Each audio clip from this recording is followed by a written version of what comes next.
The wind had teeth that night, sharp enough to cut through denim and bone. It carried the smell of rain, dust, and something else. Fear. Luke Harwood, a quiet cowboy who lived alone on the western edge of the prairie, tugged his coat tighter as he rode home from town.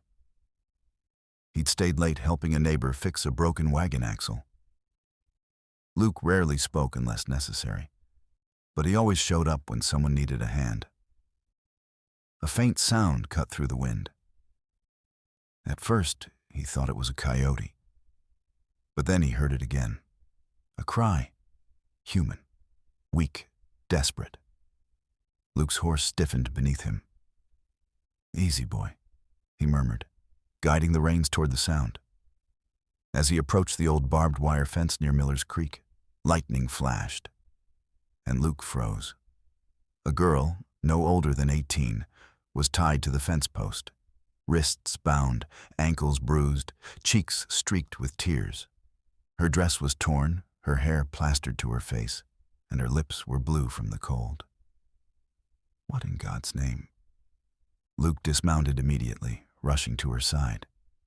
She flinched when he touched her shoulder. "Please, don't." "I didn't do anything wrong," she whispered. "I ain't here to hurt you," Luke said gently. "Let me get you loose." Her ropes were tight, digging deep into her wrists. Luke pulled out his pocket knife and cut them carefully. She collapsed forward, and he caught her just before she hit the ground. "Who did this to you?" he asked, voice low and rough. She hesitated, trembling. "My father," she whispered. He got drunk, said I was useless, said he'd leave me here until I learned a lesson." Luke felt his jaw clench. He had seen cruelty before, but this was something else. "Well," he said softly, sliding his coat around her trembling shoulders, "lesson's over. You're coming with me." Her eyes widened. "I don't even know your name." "I'm Luke Harwood," he replied. "And I ain't leaving you out here to freeze." Her knees buckled, so he lifted her into his arms, carrying her to his horse. She weighed almost nothing. Desperation had starved her bones. Fear had stolen the rest. Luke placed her in the saddle, climbing up behind her to hold her steady. She leaned weakly into his chest, still crying softly. "Thank you," she whispered. He felt something shift inside him, something warm, protective, and dangerous. "No girl deserves this," he said. "Not ever." As they rode into the stormy darkness toward his lonely ranch house, Luke's life, quiet, solitary, painfully empty, began to change with every heartbeat, and he didn't even know it yet. By morning, the rain had stopped, leaving the earth damp and glistening. The girl, whose name he learned was Elsie, sat wrapped in a quilt on Luke's worn leather sofa. She looked so small in his oversized coat, like she might disappear into it. Luke brought her a warm bowl of soup. "You should eat." She obeyed, though her hands shook so badly she nearly spilled it. "You're safe here," Luke said quietly. Her eyes flickered up to him. "No one's ever said that to me before." He swallowed hard. "You're 18? You should be in school or living a real life, not tied to fences." Elsie gave a bitter laugh. "School ended for me the day my mother died. After that, I had to do everything for my father. And when he drank, he turned mean." Luke leaned forward, elbows on his knees. "Has he hurt you before?" She nodded slowly, but never like last night. Luke felt anger burn through him, cold, controlled, dangerous. He had lost his parents young too, but he had never suffered like this. "You ain't going back there," he said firmly. Elsie blinked in shock. "But where would I go?" Luke hesitated. He was known as the lonely cowboy, the man who kept to himself, ate alone, slept alone, spoke to the stars when the nights got too long. He'd built tall fences not just around his ranch, but around his heart. Inviting someone into his life, that wasn't something he'd ever expected to do. "You can stay here," he said finally, "if you want." Elsie's eyes widened. I don't want to be a burden." "You won't be." Her eyes dropped, tears slipping silently down her cheeks. "I never had anyone stand up for me. Not once." Luke stood and gently placed a blanket over her shoulders. "Everyone deserves someone." She grabbed his hand without thinking, small, cold, trembling fingers curling around his. Luke froze, heart thumping harder than a bronco's kick. "Thank you," she whispered. That night, Elsie slept in Luke's small extra bedroom. He stayed awake listening to every sound she made, protective instincts he never knew he had flaring to life. But just after midnight, he heard her screaming, terrified, wild cries. Luke ran to her room. Elsie was thrashing in the blankets, tears streaming down her face.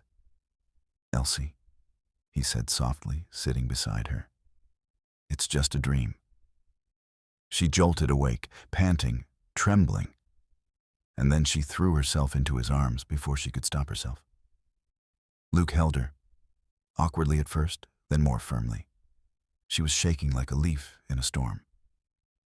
"I'm sorry," she whispered. "Don't be," he murmured.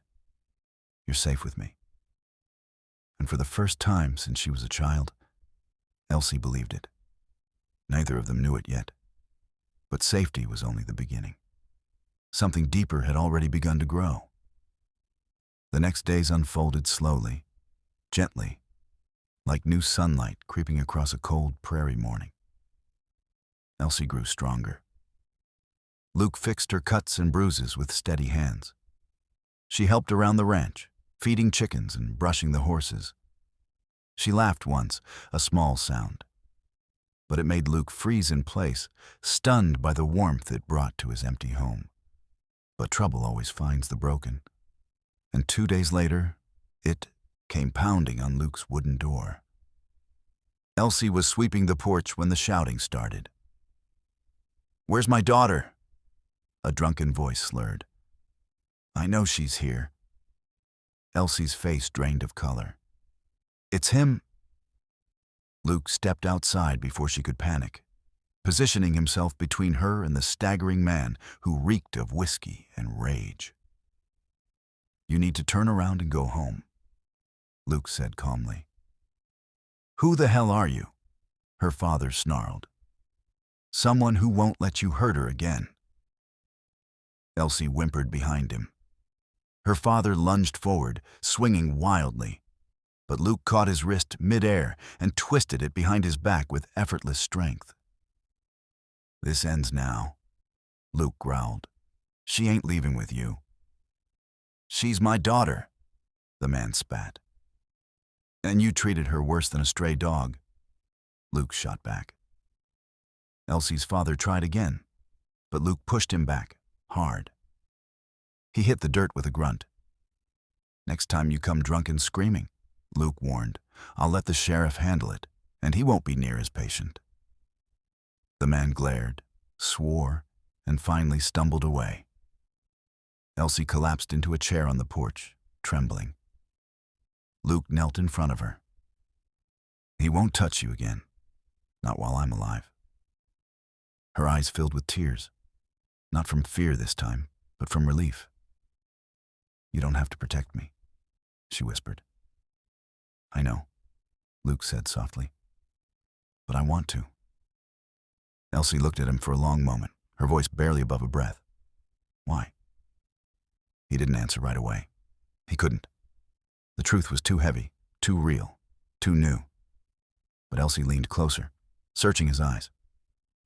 "Luke, why?" He finally spoke, voice low and raw.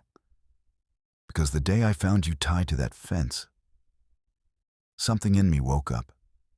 This ranch used to be quiet, empty. Now it feels like home. You make it feel like home." Elsie's breath caught. She wiped her tears with shaking hands. "I feel safe with you." she whispered. For the first time in my life. Luke cupped her cheek gently. Then stay, as long as you want. Her heart pounded so loudly she was sure he could hear it. I want to stay, she said quietly. With you. Luke pulled her into his arms. Careful, slow, protective.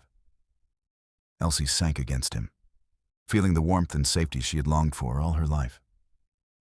And on that quiet porch, under a sky full of stars, the lonely cowboy and the girl he saved began something neither of them expected. A new life, built not from fear, but from healing, from safety, and from the first spark of love neither dared to name.